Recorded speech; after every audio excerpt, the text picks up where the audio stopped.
Funding for the Maddy Report is made possible by grants from the California Emerging Technology Fund, leaders in the quest for digital equity. The James Irvine Foundation, committed to a California where all low-income workers have the power to advance economically. Fresno State Associated Students, Inc., students serving students.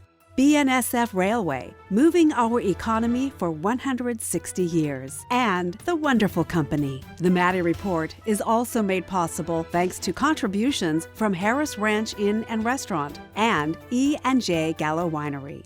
From the Maddy Institute, the Public Policy Institute for the Valley's 4 public universities, this is the Maddy Report with Executive Director of the Maddy Institute, Mark Keppler. Welcome.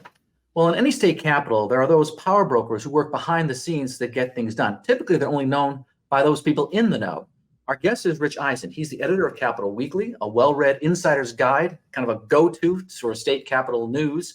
And they annually publish something called California's Top 100, and it deals with all the power players at the state capital. So he's going to give us an insider's guide today. Welcome to the Maddy Report. Well, thanks for having me. I'm happy to be here. So in January, you took over as editor for Capital Weekly. And I'm just wondering, any big changes in this year's top 100 list as a result? How you approached it? Well, certainly in the approach, I think one of the things that in recent years, the list is becoming more and more diverse, and I definitely wanted to continue that. But I also really wanted to take a look and give some very strong consideration to people who are within the Capitol community, often within the Capitol itself, but sometimes not necessarily in the building, but who are really responsible for a lot more than anybody knows about. People on key committees and that kind of a thing, or people who are part of the parliamentary process and who don't ever get the kind of recognition that the top 100 gets, which within our community is pretty substantial. Yeah, and there was a lot of turnover in this year, so if we want to get to that in a second. But one thing I noticed is, your list it seems like every year it gets more diverse, more dynamic. This year, what was kind of striking is that it's majority female, which is kind of interesting. Does that have what are the implications for California politics? Well, to me, I think the number one thing there is that it probably should have been at least gender equal a long time ago. I mean, it's been getting better and better, but again, one of the things that I wanted to do, and I did not come in with some kind of quota as part of the agenda, but I did say, look, I really want to give serious consideration to a lot of these players that don't get a lot of attention, and a great number of them were female. If you look at the Capitol and really look at the Capitol, you'll see that women were probably underrepresented on this list a long time ago. So to me, what it means is, we've finally put the list together in a way that's probably truly reflective of the role that women play around the Capitol community. Well, every year though, there's always a lot of change in the list. Some names are added, some names are dropped off. I'm sure you get phone calls on either one. But this year you got over 30 people out of the top 100 who were not on last year's list. That's a huge turnover. So I'm just wondering, are there any groups or industries that are particularly well represented or more represented than they've been in the past? Well, healthcare is always a big player there. And I'll give you one stat within that stat. Yeah, we had 31 new names, but 26 of them had never been on the list before. 5 had been on the list, some not for, in quite a long time, like Liz Snow, who's on the list this year, had not been on the list in a decade, things like that. But 26 had never been on the list before. And yeah, healthcare is always represented quite strongly, certainly a lot of union folks. One of the things I think that you wouldn't think of, but is always on the list, and certainly this year too, are the building trades. We see a lot of the various building trades because there's a lot of different representation around the building industry and the housing industry in California. Right. Several of those folks made our list this year. Kind of speaking of that, unions seem to be taking the fore these days. And last year we predicted that Lorena Gonzalez, who's with the Cal Labor Federation, and Jennifer Bacara with the California Chamber of Commerce were going to make this big jump because they weren't in the top 25 last year. They did make big jumps this year. Is that just a matter of them settling into their new positions? Possibly. It's hard to follow somebody like Alan Zarenberg, right, who was an icon around the California business community forever. But And just to be clear for our audience, Alan Zannenberg was the head of the Chamber of Commerce for many, many years. Very effective leader. Yes, but Jennifer, in a quiet way, not that Alan was anything but a gentleman, because he was, but Jennifer has very quietly gone about doing the same level of work, and so yes, I would say she's very settled in. The Cal Chamber is always a huge player in any business related bills in the Capitol, and I think she picked up that mantle and ran with it.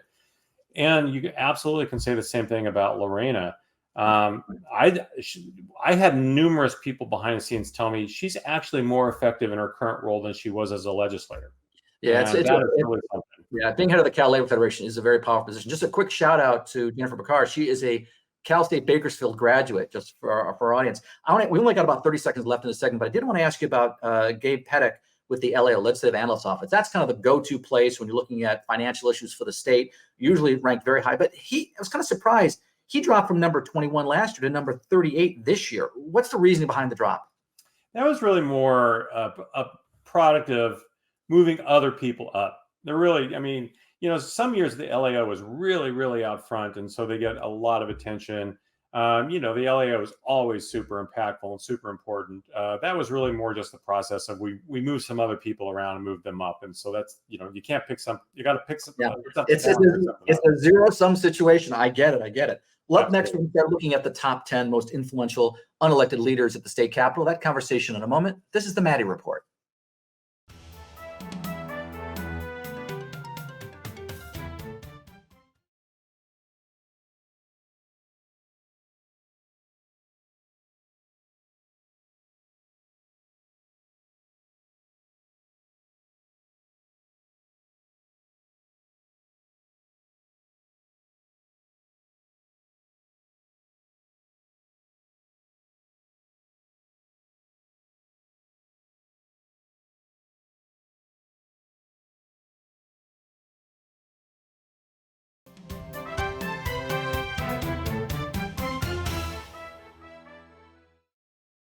Welcome back. I'm Mark Keppler with the Maddy Institute.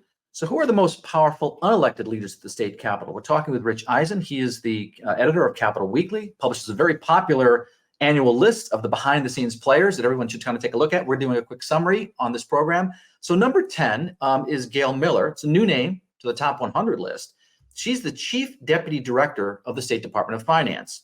You list her priorities as economic development, income inequality, and tax policy.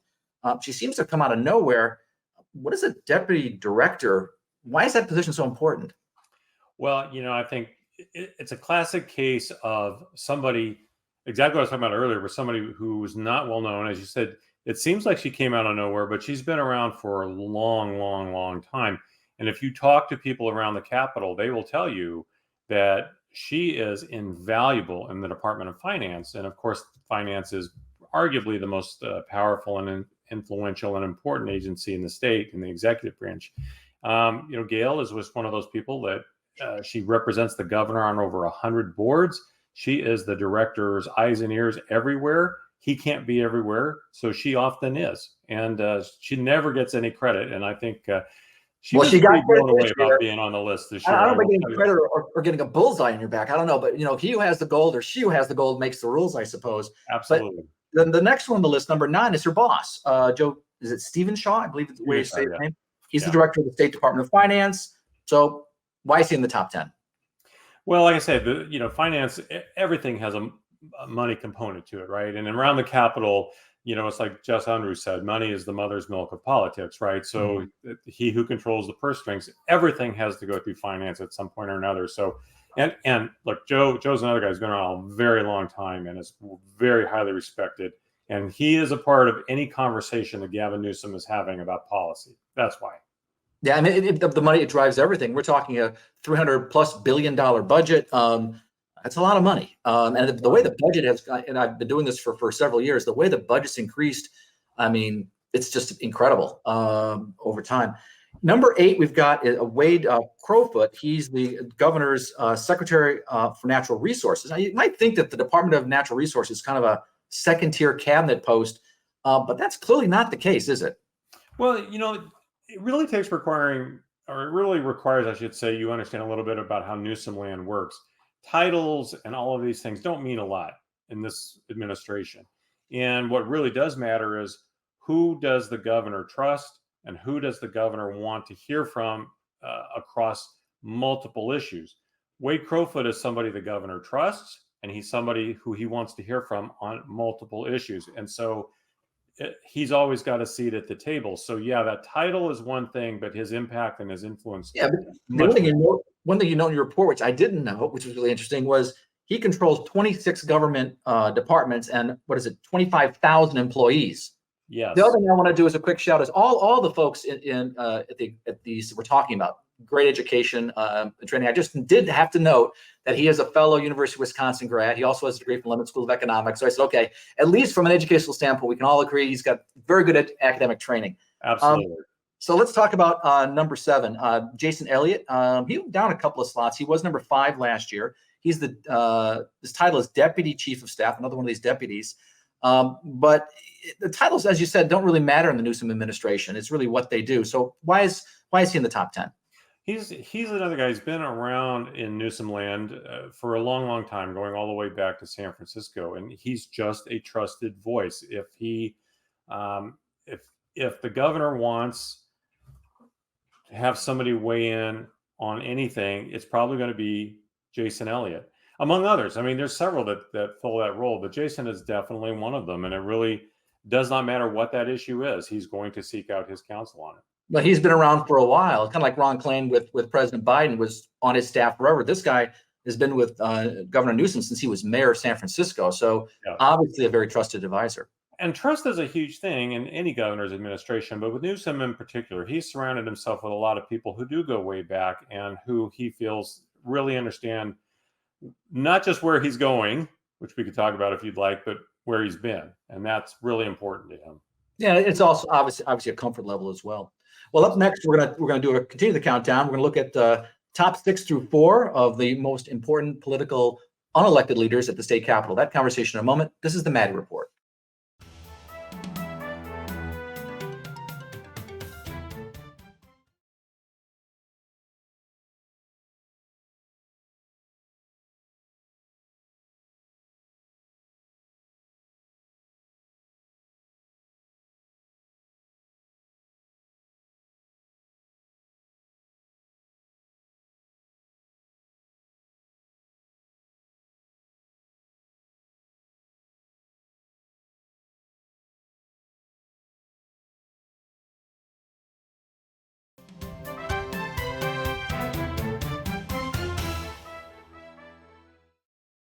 Welcome back. I'm Mark Keppler with the Maddy Institute. We're talking with Capitol Weekly editor Rich Eisen about the top 10 most powerful behind-the-scenes players at the state capitol. We're now at number 6, and it's a repeat player in the top 10 from last year, and a familiar name nationally. And those of us aware of politics in the 1990s in particular, because she was President Clinton's press secretary, Dee Dee Myers. She leads the governor's Office of Business and Economic Development, otherwise known as GoBiz. Of course, it doesn't hurt, like I said, that she was President Clinton's press secretary, particularly if you're thinking about running for president yourself someday. So tell us about Dee Dee Myers, why she's on the list. Well, I mean, I think a little bit like Department of Finance, the GoBiz is very important to the governor, and economic development. I mean, here in California, we love to tout our ranking. We were the 6th largest economy, then the 5th, and now we're flirting with 4th if we're not already there. And so business and economic development is a really big deal. As equal to that, I would say, is that Dee Dee Myers is a national figure. She's got huge national connections, and for a governor with a lot of aspirations, which I think we all agree he does, that's a real help. And so, she's a very important figure in his administration. I was looking at my notes, and I said, she has a very extensive Rolodex. I was wondering, wait a minute, was that my term? Because I'm of that age, or is that your term? I don't recall, but anyway, get the point that she's got a lot of really good connections nationally. Yes, and again, that matters a lot to this governor. Yeah, I'm sure it does. Well, not surprising. The next one on our list, number 5, is Jennifer Seibel Newsom. She is the governor's wife. Doesn't like to be referred to really as the first lady. I think she prefers first partner. Her influence has been growing over time. I've noticed she went from number 17 in the last 4 years to number 5 now. So obviously becoming more important. What are your thoughts about her being on the list? Well, she's taken the lead on a lot of equity issues, gender pay equity, a few other things, and she's become a much more visible person on other policy issues as well. And I would never say he defers to her in any way. He doesn't defer to anybody. I want to make that clear, but because he is still the governor, he's still in charge. But she is a really trusted advisor. And look, at the end of the day, nobody goes home with him but her. And she is I think she's as up to speed on policy as anybody else in his administration. And so, yes, she is a very, very important voice for him, but also for efforts of her own. So, yeah, she's become a big player around here. Yeah, political spouses, you see it all the time. They're very, very influential with the elected leader, whether we're talking, Governor Jerry Brown, whether we're talking Governor Newsom, Governor DeSantis. I mean, the spouses play a very large role in what they do and frankly what they say many times. And she seems to have more influence over time. And let me add one thing here: her background too. I mean, she was somebody who stood up to, and testified at the Harvey Weinstein trial of her own experiences there. She's a filmmaker. I mean, she has a lot of. He is able to actually to point to her as a great example of a lot of things he's trying to do, and that's invaluable. I mean, she really is a very important player in this community. Yeah, and it's not like, she's got strong academic credentials. I think she has an MBA from Stanford, so she's no slouch intellectually. Yeah, she is a serious player here. Yeah. So good to know. So number 4, we have Christy Buma, who's the Newsom's legislative secretary. She's another one who made a huge jump in the recent rankings, going from number 20 last year to number 4 this year. So what's a legislative secretary and why are they important? She is essentially the governor's voice in the legislature. And you would think with Dems having a supermajority here in Sacramento that would be not that important of a thing, but it is, because they're particularly the Democratic Party now in Sacramento, as we know it, is not in any way a monolith. There's many, many factions within that party, right? And so they're not always on the same page. And Christy Buma is one of those people who's very good at conveying what the governor wants, what he's willing to give up, horse trade, that kind of thing, and what he's not. And she's respected, and she's incredibly intelligent, and like I say, highly respected. And she's got the weight of the governor, being the governor's voice there when she goes into the building. Yeah, that's a bit of a megaphone. And that your point is really well taken about Democrats. There's a big difference between a Bay Area Democrat and, frankly, a Valley Democrat. And I think sometimes we get caught up on, the Democrats have a supermajority in both houses. That's true. And Republicans say, that we should have more balance. But there are a lot of relatively moderate Democrats, certainly from the Central Valley, that kind of somewhat play that role a little bit. I'm not sure Republicans would necessarily agree with that, but it's not a monolith for sure. And the Democrats, there's a range of viewpoints there. And they've become much more powerful, which makes it really hurt Christy Buma's job a little more delicate than maybe it would be if they were a monolith, for sure. Yeah. The governor needs those votes to pass things. Well, up next, we're going to talk about the top 3 most influential players in state politics. That conversation in a moment. This is the Maddy Report.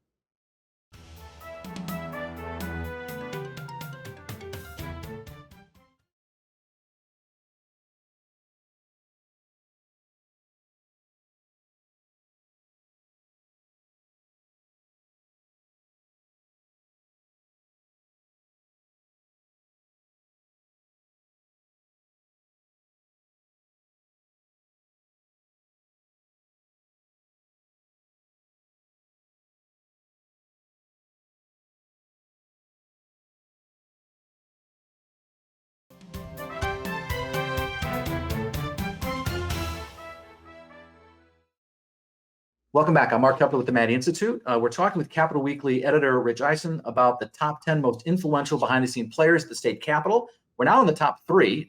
So holding down the 3rd most powerful spot in California policy and government, down from number 1 from last year, is Jim DeBoo. Now, that may be due to the fact that he stepped down as the governor's chief of staff last year, but still he comes in at number 3. So that just demonstrates how very important this guy is at the state capitol. So tell us about him. Yeah, Jim's a really interesting cat on a lot of levels because, yes, he was chief of staff, absolutely has the governor's ear still. As an example, as I noted in our write-up, when the governor really needs something, and especially about keeping people on message, Jim is the guy, and he really helped the governor get the infrastructure reform package that he was trying to get through this year. That was really a big deal around CEQA and that kind of thing. And so, Jim was the guy he turned to. And, Jim was widely respected by everybody because he worked in the building, he's worked in the governor's office, private sector. He could have dropped a lot further, I think, had he not stayed as close and as connected to what the governor is doing right now as he did. But he definitely belongs in the top 5. He's earned that top 3 position. The fact that he was leading the defeating the recall probably was also made him kind of important and influential with the governor. The number 2 person has been the same for the last 3 years. The former cabinet secretary Anna Montesantos. This year, her replacement is Ann Patterson. She claims the number 2 spot. So what does a cabinet secretary do? And how is Patterson filling Montesantos' relatively large policy shoes? Well, first of all, she's his top legal advisor. And she, when you're the governor, you've got multitudes of those kinds of problems to deal with. And, Ann, again, highly trusted, very intelligent person who has been around a long time. She absolutely can be the voice of reason in a lot of these situations that involve litigation. And that's just invaluable. Again, she is a key component in any conversation the governor is having on policy. Yeah, and the fact that she was the governor's legal secretary, she's got that strong legal background. That combination, law and policy, obviously very important, having a legal training. So listen, now we're at number 1. We finally got there. Like last year's number 1, it's the governor's chief of staff. No surprise. But while the name is the same, the person's changed. As we noted, Jim DeBoo stepped down. It's now Dana Williamson. Why do you say this position is still considered the most influential position in state politics that's unelected? And by the way, what about Dana Williamson? How is she different than maybe the previous chief of staff or other chiefs of staff? Well, I think the thing with Dana, it's interesting because back in her private practice, Grace Public Affairs, she didn't really have a good year. She was the head of the campaign for Prop 27, one of the gaming initiatives that just got obliterated by voters. But that does not supersede the fact that Dana is, again, highly respected around the Capitol. She knows how to keep many, many plates spinning. And she really learned her craft at the knee of Nancy McFadden, the late Nancy McFadden, who I think many people would argue was one of the truly best chiefs of staff any governor's ever had. She was Jerry Brown's chief of staff. And, I think in times like these, when you have a very ambitious governor who is looking well onto the national stage and the international stage, as we all know, as we record this today, is getting ready to head to China. I think having somebody like Dana, who's got a cool, calm demeanor, who can keep many, many plates spinning at one time, is invaluable. Now, comparison to Jim DeBoo, Jim is very much the same thing, but Jim will be the first to tell you this job grinds people down to dust. That's why you don't see very many people stay in this job for very long. Dana's been around a very long time. I think if anybody could handle the titleless Swiss Army knife necessity aspect of working for Gavin Newsom, it is Dana Williamson. And that is why she is the number 1 person on this list. I love that Swiss Army knife, because that's really true. And the stress of the job is just, I'm sure, incredible. That's a 24/7 kind of job, 365 days a year. There's no time off with that. Well, we're going to be looking for your list next year, see who the new movers and shakers are. I want to thank our guest, Rich Ehisen with Capital Weekly, for joining us. If you want to stay current on state and local politics, you can check out the Maddy Daily, our free e-newsletter that covers all politics and policy in the Valley, by just logging on to our website at maddyinstitute.com. This is Mark Keppler for the Maddy Institute. Thanks for joining us. The views expressed in the Maddy Report are those of the individuals participating in the program and do not necessarily reflect the views of the Maddy Institute. If you'd like to share your thoughts about today's episode of the Maddy Report, please visit our website at maddyinstitute.org.